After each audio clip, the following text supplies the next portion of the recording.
আর JM update চ্যানেলের পক্ষ থেকে সকলকে জানাই স্বাগত। রাজ্যে ফের আশাকর্মী নিয়োগের একটি বিজ্ঞপ্তি প্রকাশিত করেছে।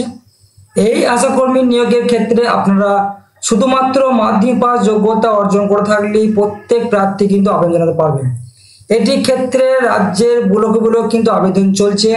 শুধুমাত্র মহিলা প্রার্থীরা কিন্তু এখানে আবেদন জানাতে পারবেন। শুধুমাত্র ইন্টারভিউর মাধ্যমে কিন্তু সরাসরি এই আশাকর্মী নিয়োগের কিন্তু রিক্রুটমেন্টটি প্রকাশিত করেছে। এই ক্ষেত্রে আজকে আমরা সেই অফিসিয়াল নোটিফিকেশনের মাধ্যমে সমস্ত তথ্যগুলি আমরা A to Z দেখে নেব এবং অফলাইন যে ফর্মটি আছে সেই অফলাইন ফর্মটি আপনারা কীভাবে ফিল আপ করবেন সেই তথ্যটি কিন্তু আজকে এই ভিডিওর মাধ্যমে আমরা অবশ্যই জানব। তার আগে প্রত্যেকে বলে কি এই চ্যানেলের নতুন সদস্য অর্থাৎ অডিয়েন্স হয়ে থাকলে প্রত্যেকে চ্যানেলটিকে সাবস্ক্রাইব এবং পাশে থেকে বেল আইকনে ক্লিক করে দেবেন সবার আগে নিত্য নতুন আপডেট পেতে। এই যে আশাকর্মী নিয়োগে অফলাইন ফর্মটি আপনারা দেখতে পাচ্ছেন, এই অফলাইন ফর্মটিকে আপনাদের A4 সাইজে কিন্তু প্রিন্ট আউট করে নিতে হবে। প্রিন্ট আউট করে নেওয়ার পর আপনাদের এখানে ডান দিকে দেখতে পাচ্ছেন এখানে কারেন্ট আপনার কিন্তু পাসপোর্ট সাইজে ফটো কিন্তু এখানে অবশ্যই যুক্ত করতে হবে আপনাকে এই ফর্মের সাথে।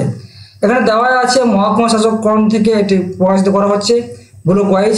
এখানে আপনার যে নিকটবর্তী সাব সেন্টার আছে সেই সাব সেন্টার অবশ্যই নামটি নথিভুক্ত করতে হবে এবং এখানে আবেদনকারীর নাম অবশ্যই আপনার নামটি অবশ্যই ইংরাজিতে লিখবেন, কেন যেহেতু প্রত্যেকে ফর্মটা কিন্তু ইংরাজিতে লেখা অবশ্যই উচিত, কারণ হচ্ছে এটা কিন্তু অনলাইন এন্ট্রি হয়ে থাকে। এবং দ্বিতীয় কি বলছে পিতার নাম, এখানে অবশ্যই আপনার বাবার নাম দিবেন, এখানে স্বামীর নাম অবশ্যই দিবেন এবং সাধারণ বসবাসের ঠিকানা অর্থাৎ আপনার যেখানে বাস করছেন বর্তমানে সেটি গ্রামের নাম, পোস্ট অফিস, সংসদ এবং থানা, পিনকোড, এখানে ডিস্ট্রিক্ট দেওয়া আছে, নদী ডিস্ট্রিক্ট প্রকাশিত করা হয়েছে। 5 নম্বর পয়েন্টে কি বলেছে আপনার টেলিফোন অর্থাৎ মোবাইল নাম্বার কী রয়েছে সেটা অবশ্যই দেবেন। 6 নম্বর পয়েন্ট বলেছে বৈবাহিক স্থিতি অর্থাৎ আপনি যে সমস্ত মহিলা এখানে আবেদন করতে পারবেন তাদের মধ্যে হচ্ছে বিবাহিত মহিলা এখানে আবেদন করতে পারবেন, বিবাহ বিচ্ছিন্ন মহিলারা কিন্তু এখানে আবেদন করতে পারবেন এবং বিধবা মহিলারা কিন্তু এখানে আবেদন করতে পারবেন। এই 3 শ্রেণীর মহিলারা কিন্তু এখানে আবেদন করতে পারবেন। এবং আমরা বাড়ির থেকে সাব সেন্টারে হাঁটা পথে কত দূরত্ব সেটা কিন্তু এখানে উল্লেখ করে দিতে হবে প্রত্যেক প্রার্থীকে। এবং এক্ষেত্রে 8 নম্বর পয়েন্টে কী হয়েছে আপনার জন্ম তারিখ কী রয়েছে সেটা উল্লেখ করতে হবে। 9 নম্বর পয়েন্ট দেওয়া আছে 18/7/2019 তারিখ অনুযায়ী আপনার যে বয়স, বছর, মান্থ অর্থাৎ মাস এবং দিন এইটি কিন্তু আপনাকে অবশ্যই এই ফর্মে উল্লেখ করে দিতে হবে। জাতিগত শ্রেণী আপনি SC ST OBC কোন শ্রেণীর মধ্যে পড়েন সেটা কিন্তু উল্লেখ করে দেবেন। এবং এখানে 11 নম্বর পয়েন্টে দেওয়া আছে নির্বাচক সচিব পরিচয়পত্র অর্থাৎ এখানে কিন্তু ভোটার কার্ড অর্থাৎ এপিক কার্ডের নাম্বারটি উল্লেখ করতে হবে।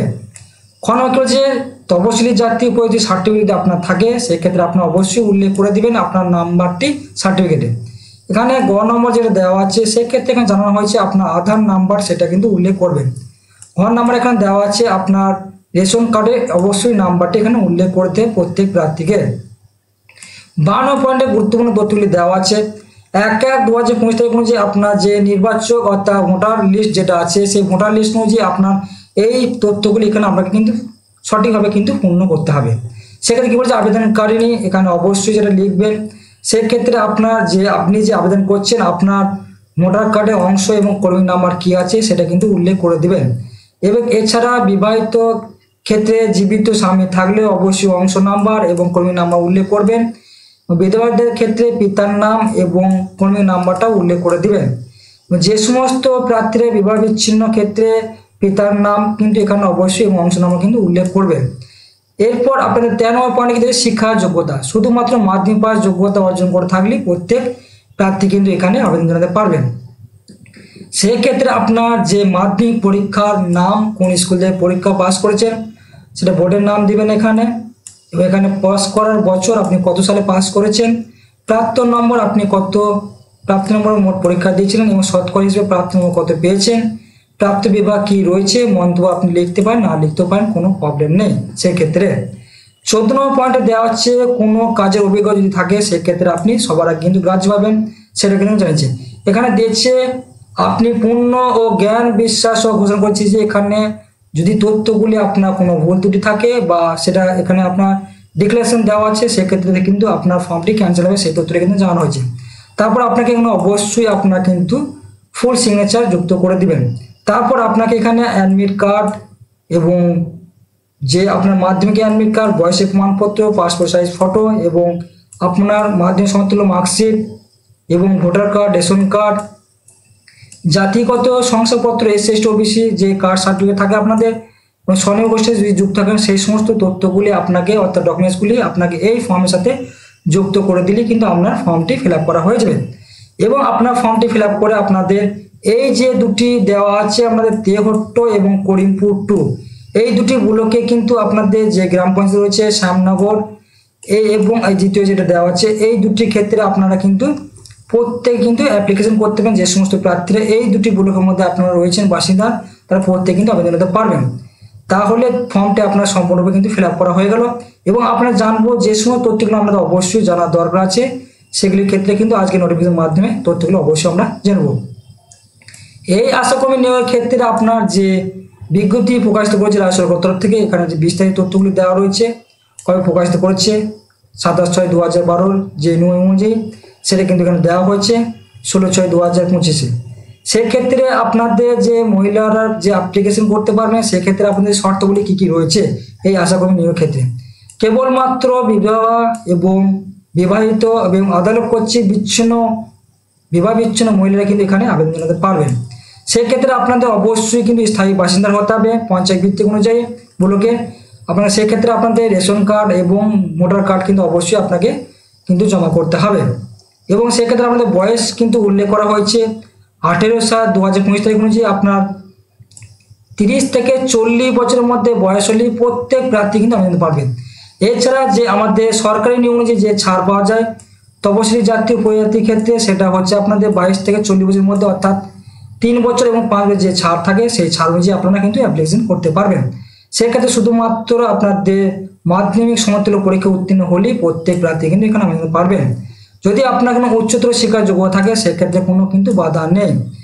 এক্ষেত্রে আপনি যদি কোনো মহিলা অর্থাৎ বিএড স্বনির্ভর গোষ্ঠীর যুক্ত থাকেন আপনার যদি কোনো প্রমাণপত্র থাকে সেক্ষেত্রে আপনি কিন্তু আলাদা রাজ্য পাবেন সেটা কিন্তু এখানে জানিয়েছি।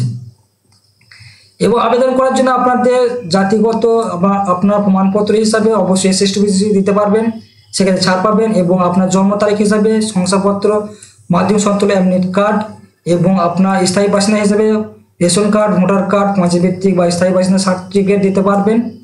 এবং আপনার উপজাতি সার্টিফিকেট অবশ্যই আমি আগেই জানিয়ে দিয়েছি। এবং প্রাপ্ত মাধ্যমিক পরীক্ষার সার্টিফিকেট অবশ্যই আপনাকে কিন্তু দিতে হবে।